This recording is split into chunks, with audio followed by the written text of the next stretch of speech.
ओम तत्सत् इति परमात्मने नमः। त्वमादिदेवा पुरुषः पुराणा त्वम् अस्य विश्वस्य परं निधानम् वेत्तासि वेद्यं च परं च धामं त्वया ततं विश्वम् अनन्तरूपं तस्मै लोकात्मने नमः। ओम पार्थाय प्रतिबोधितं भगवता नारायणेन च व्यासेन गृहीतां पुराणमुनिना मध्ये महाभारतम् अद्वैतामृतवर्षिणी भगवती अष्टादशाध्यायिनी अमृतामनुसन्धानी भगवती गीते भवदेशिणी। अज्ञानतिमिरेन्धस्य ज्ञानाञ्जनशलाकया चक्षुरुन्मिलितं येन तस्मै श्रीगुरुवे नमः। सर्वमंगलकारिणी सर्वसंशयनिवारिणी सर्वार्थप्रदायिनी बसो मम हृदये। बंधुओं, आप मेरा मंगल भाव स्वीकार करें कि आप स्वस्थ रहें, आप सभी प्रसन्न रहें और आप प्रज्ञावान हो, जिससे आप आज के सुभाषित श्लोकों को हृदयंगम कर सकें। जो अध्याय 9 राज विद्या राजगुह योग से लिए गए हैं और आज की विवेचना के विषय भी है। बंधुओं, सुभाषित वे सुंदर, सार्थक और सरल बोल हैं।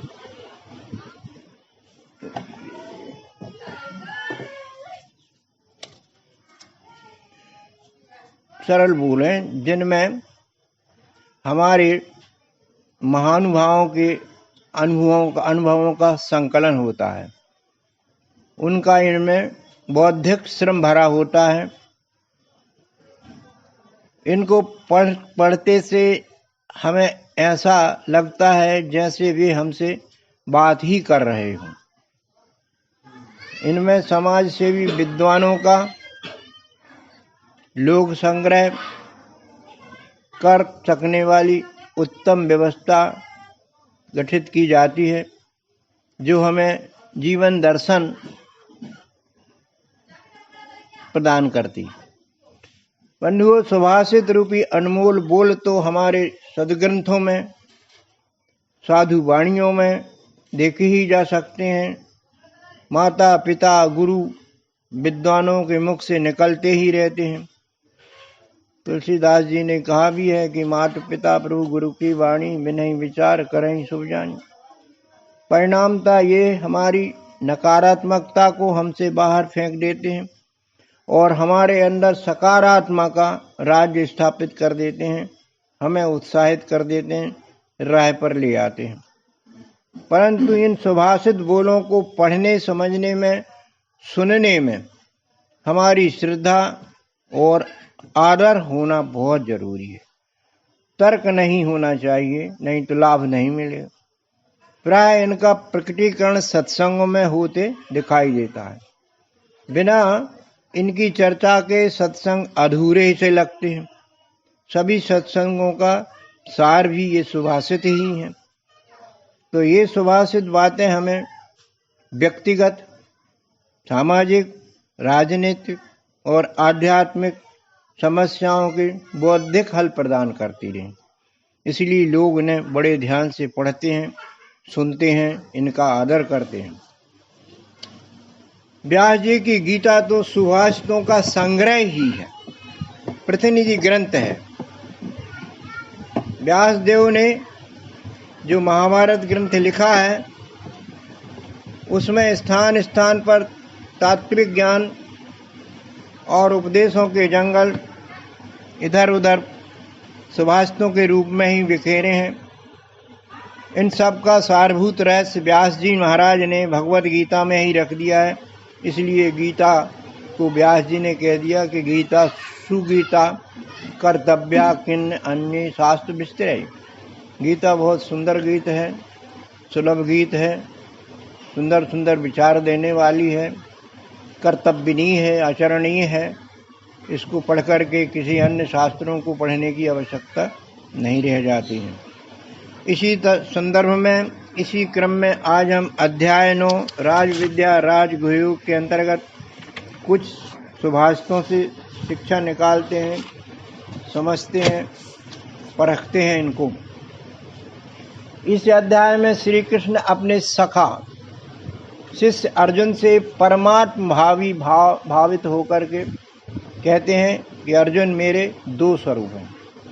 एक स्वरूप मेरा क्षर, जिससे सारी सृष्टि जड़ चेतन प्राणी बने हुए हैं।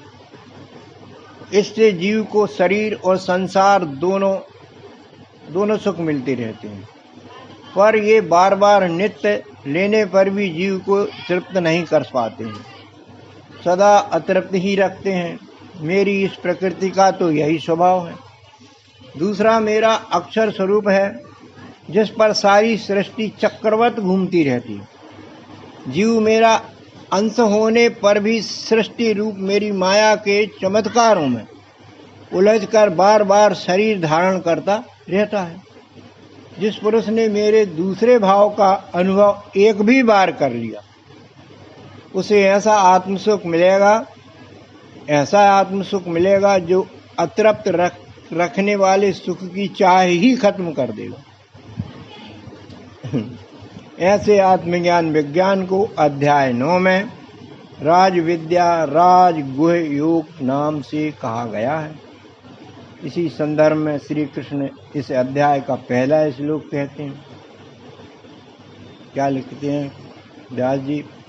इदं तु ते गुहतमं प्रवक्ष्यामि अनसूयवे ज्ञानम विज्ञानम सहितम यत् ज्ञात्वा मोक्ष से आशुभात।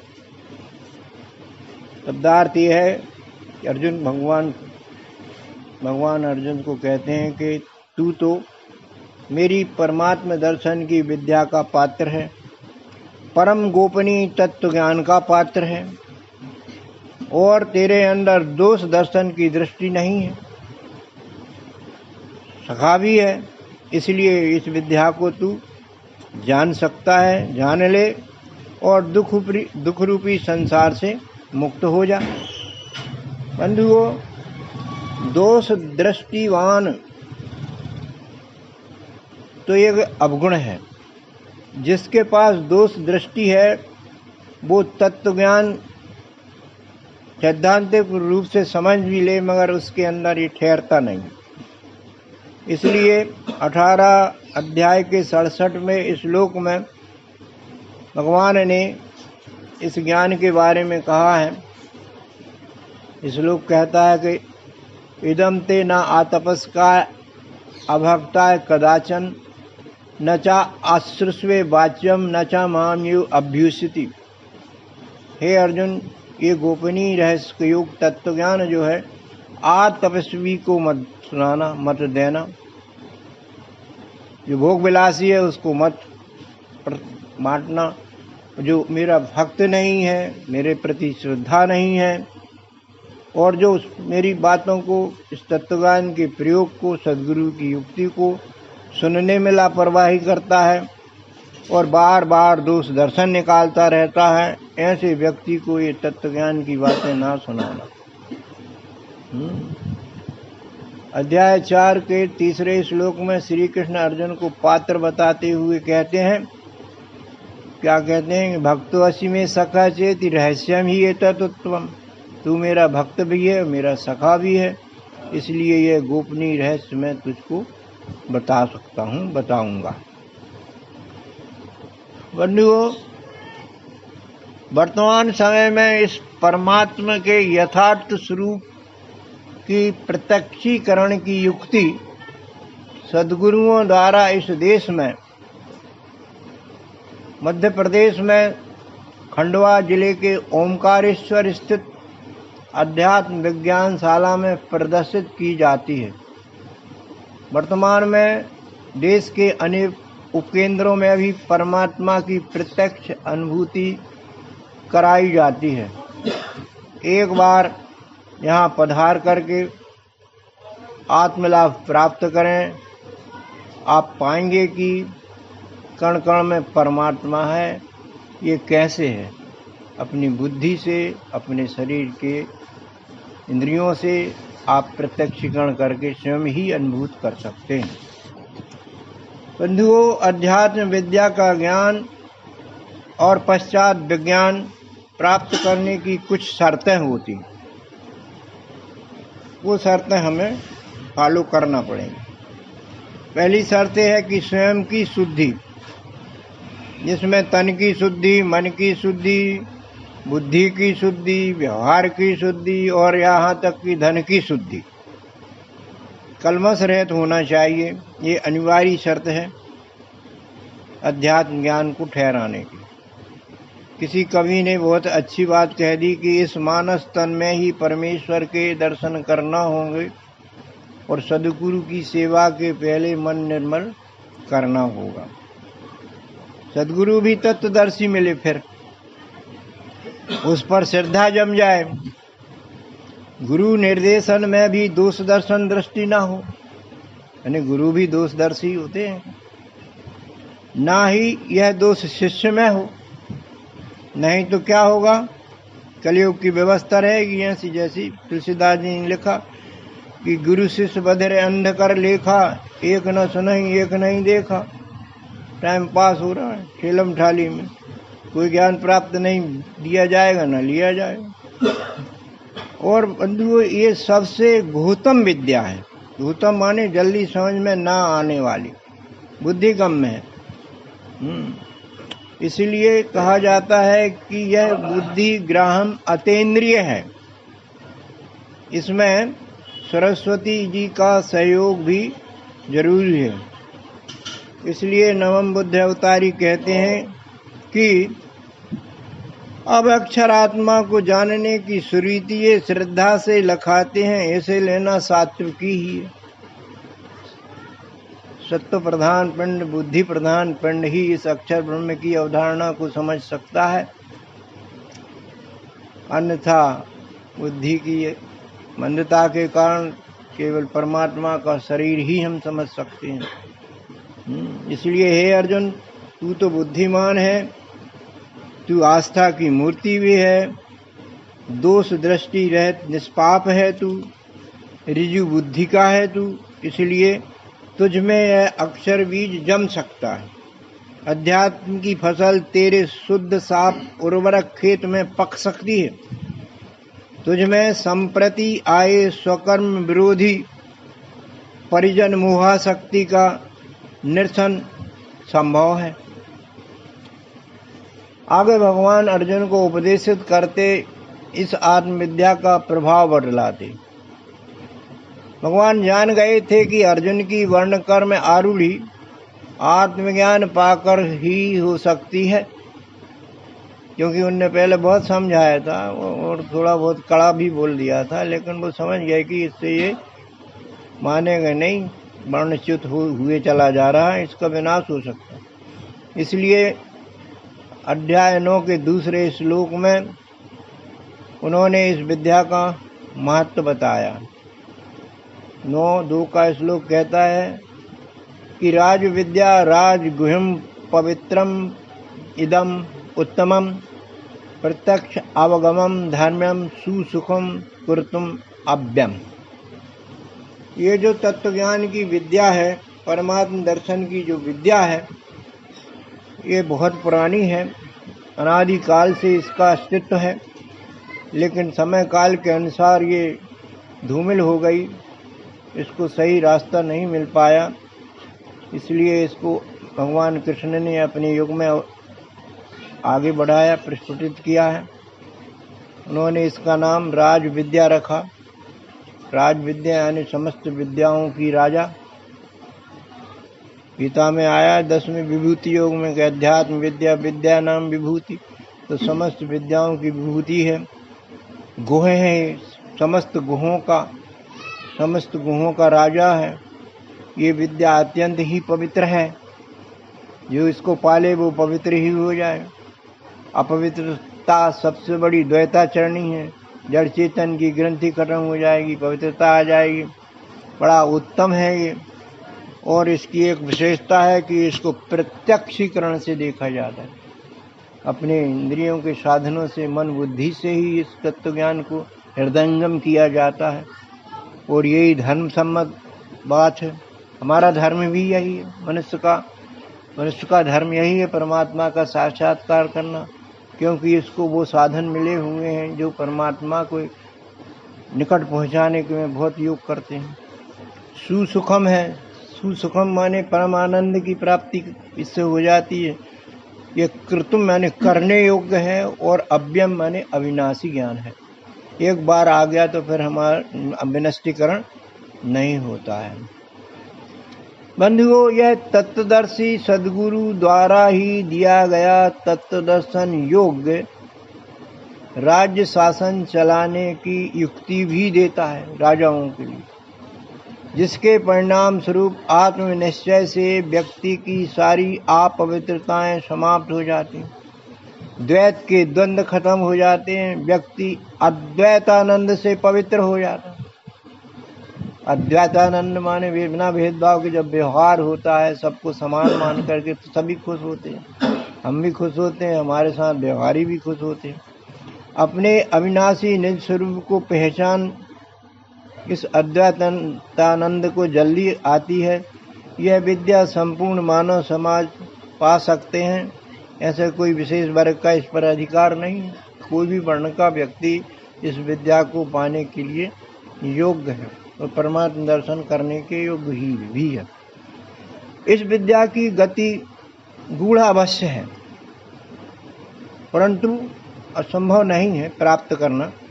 कबीर साहब ये बात कह भी देते हैं, कबीरा यह गति अटपटी झटपट समझ न आए, लखत लखत जो लख पड़े तो सब खटपट मिट जाए।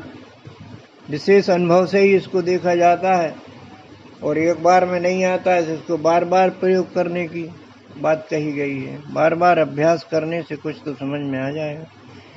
यह सद्गुरु प्रणीत वस्तु दर्शन की विद्या सब विद्याओं में उत्तम है, धर्म सम्मत है और सभी को सहज में ही सुख साध्य भी है।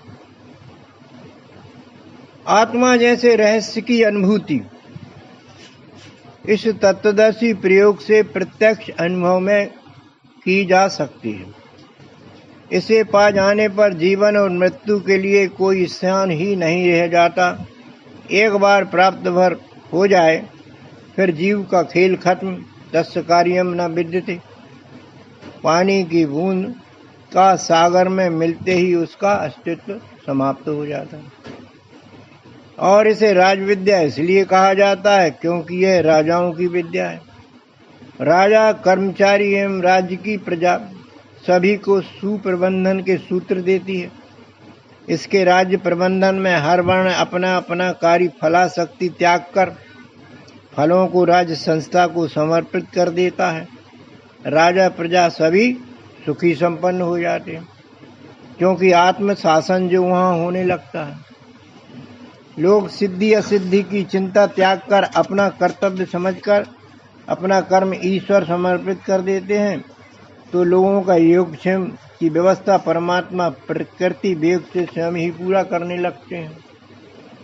इस योग को पाकर के हर एक व्यक्ति निर्लोभी प्रवृत्ति से भोगों का त्याग करते हुए सदैव आस्तिक वृत्ति में ही रहता है, तो उसकी आवश्यकताएं सीमित होंगी, झगड़े झांसे कम हो जाएंगे, सब आनंद में रहेंगे, सबके साथ सबका विकास हो जाएगा।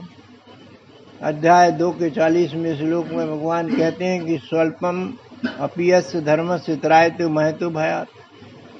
थोड़ा भी आत्मवत व्यवहार किया जाए तो बड़े से बड़ा खतरा भी हमारे पास शर्माते हुए आएगा। आत्म व्यवहार में बहुत ताकत होती है। एक अन्य श्लोक में कहा गया है, भगवान ने कहा है कि यम लब्ध्वा च अपरम लाभम मन्यते न अधिकम तथा इसमें स्थितो ना दुखेन गुरुनापि विचार लेते।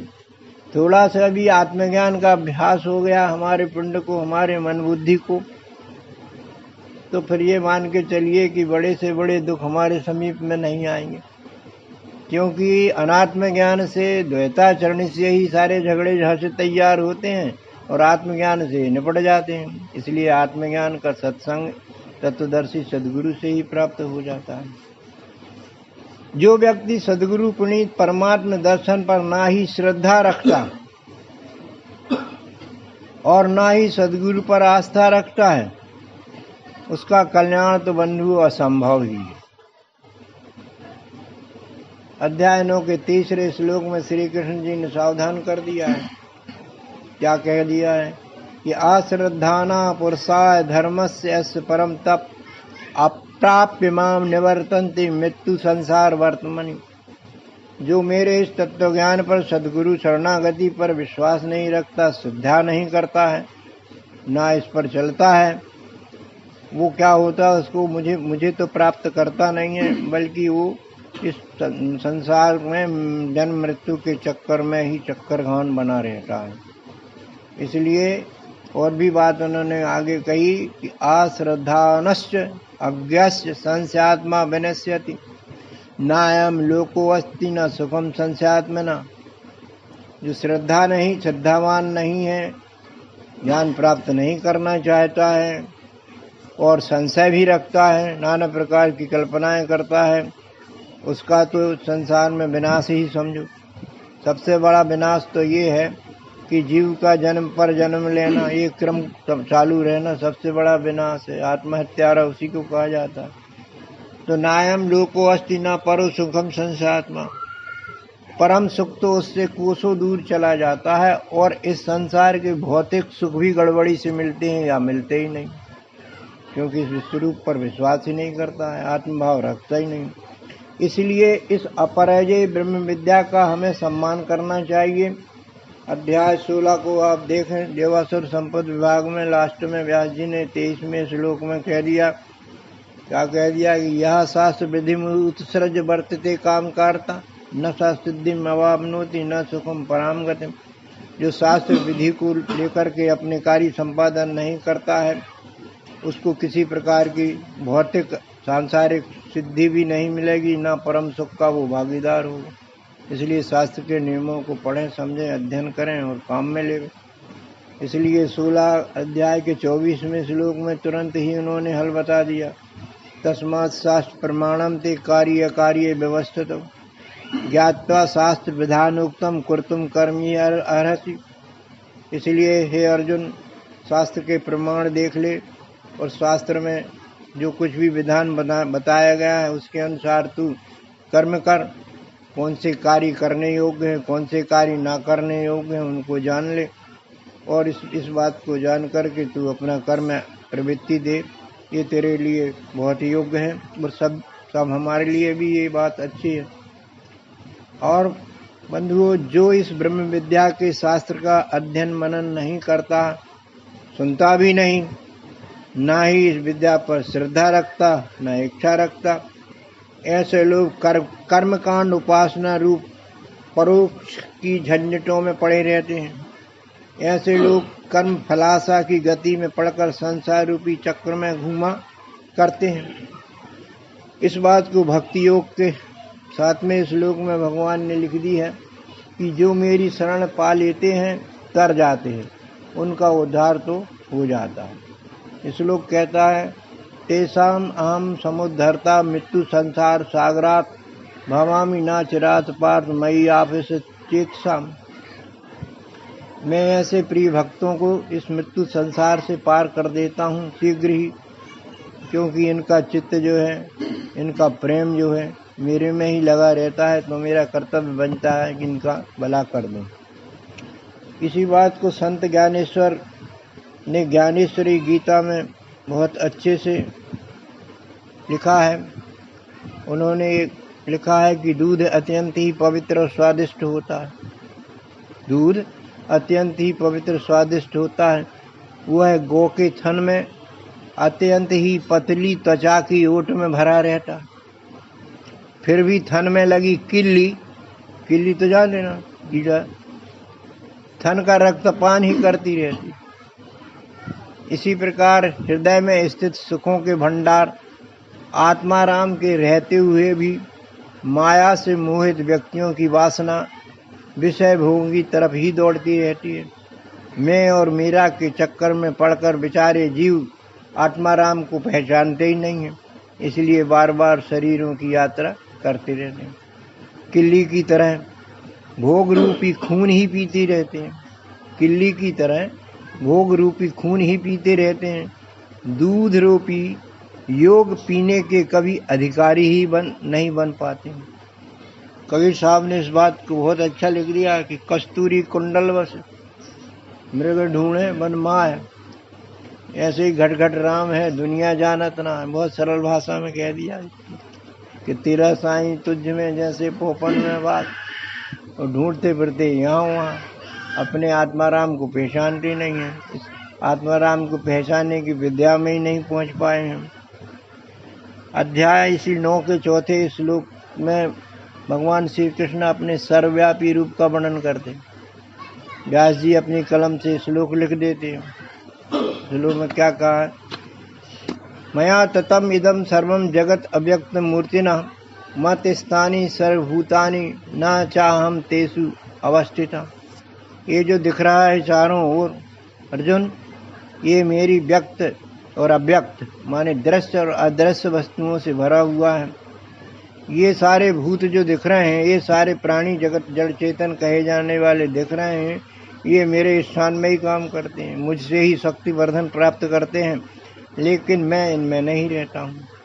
ये बात है। इसको हम इस तरह से समझ सकते हैं कि जैसे डीजल से रेल चलती, मगर रेल डीजल नहीं हो सकती। डीजल से रेल चलती है मगर रेल डीजल नहीं हो सकती है। या इसको ऐसा कहें कि अक्षर से क्षर का अस्तित्व है, पर अक्षर क्षर नहीं हो सकता। गाड़ी का आप देख रहे हैं, गाड़ी का चक्र धुरी पर घूमता है, पर चक्र धुरी नहीं होता। एक दृश्य है तो एक अदृश्य है। ऐसे फूल की माला में फूल का धागा अदृश्य है और माला के गुरिये जो हैं वो दृश्य हैं। लेकिन हम बुद्धि से समझ पाते हैं कि ये जो माला है, गुरियों हैं, ये इनका आधार माला ही कि धागा ही है। धागा से इसका माला का अस्तित्व बना हुआ है, लेकिन ये धागा मन का नहीं है। ऐसे ही अक्षर ब्रह्म की है बात आती है। भावार्थ है कि जब तक मनुष्य में संसार भाव, जीव भाव, अहंता, ममता और कामना है, तब तक उसकी दृष्टि में परमात्मा में संसार है और संसार में परमात्मा है, कभी समझ में आ ही नहीं सकता। ऐसे छोटे बच्चे क्या है, माला को सुंदर देख करके उससे खेलते पीलते हैं, मगर जानते नहीं हैं कि ये माला जो है वो अदृश्य कौन सी चीज़ से बनी हुई है। जब कोई बड़ा जानकार बताता है तब समझ में आता है कि ये धागा में लटकी हुई है। ये समझ बाद में ही आती है। ये तीनों आसक्तियाँ, अहंता, ममता और कामना, मिटने पर ही सर्वत्र परमात्मा ही परमात्मा दिखने लगता है। वासुदेव सर्वमिति भासने लगता है।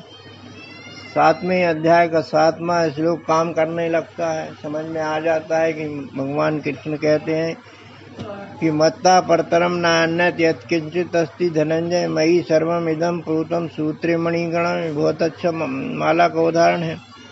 सूत की माला में सूत का धागा है और मणिकाएं भी सूत की हैं। दृश्य अदृश्य सब कुछ दोनों मेरे ही स्वरूप हैं।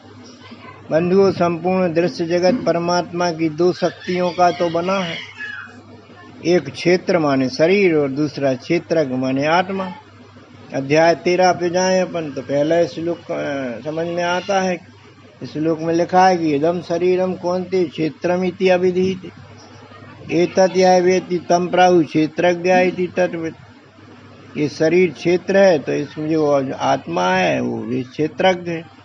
या इसको यूं कहें कि इस शरीर को जिससे जाना जाता है वह क्षेत्रज्ञ है, वह आत्मा है। हम जीव स्वरूप हैं क्योंकि हम जानते हैं कि हमारा शरीर है ये कितना इसमें परिवर्तन हुआ है हम जानते हैं, मगर हमारा जो जानने का स्वरूप है वो तो एक सही है, क्योंकि इसने तो शरीर की कई अवस्थाओं को देख लिया है, मगर हमारा कुछ हम वृद्ध हुए ही नहीं, हमारा शरीर ही। तो ये बात जो हम हैं वो हमारा निज स्वरूप है।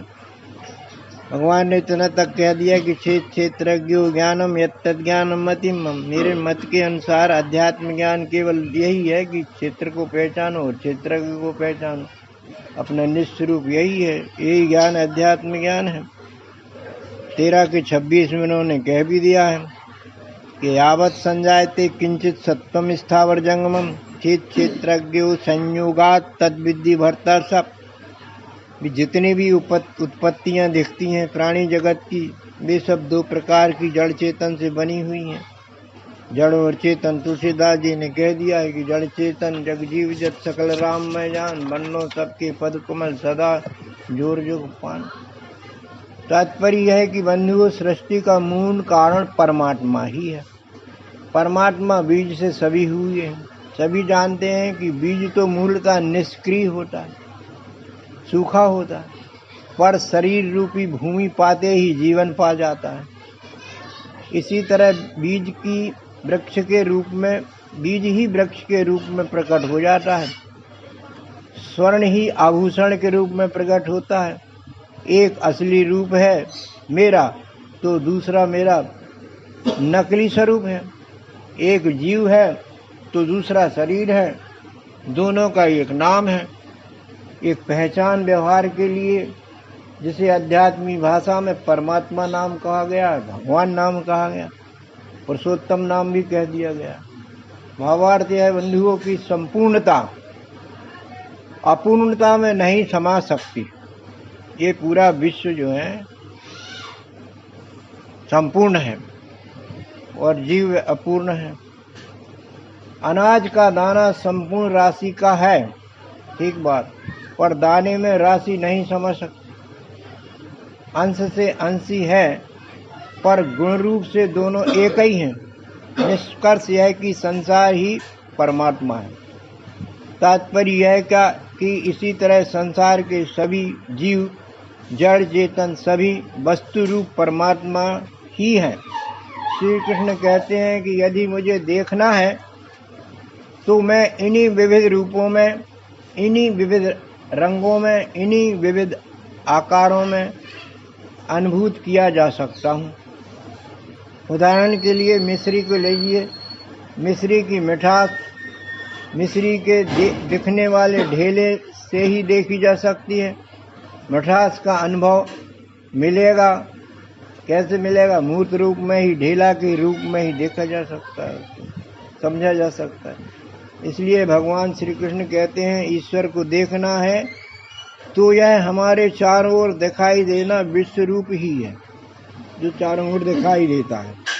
इसको देखो और अपने सा व्यवहार करो। यथार्थ भगवान यही है। इसी की अपने वर्ण स्वभाव से सेवा करो, पूजा करो, इसके साथ सच्चा व्यवहार करो। लूट खसोट, धोखाधड़ी ना करें। जबकि हम धोखाधड़ी, लूट खसोट करते हैं दूसरे को, तो वो दूसरा जब हमारा होता है, पहचान बाद में आती है, तो लगता है कि यार हमने तुम्हारे साथ गलत व्यवहार किया, क्षमा कीजिए।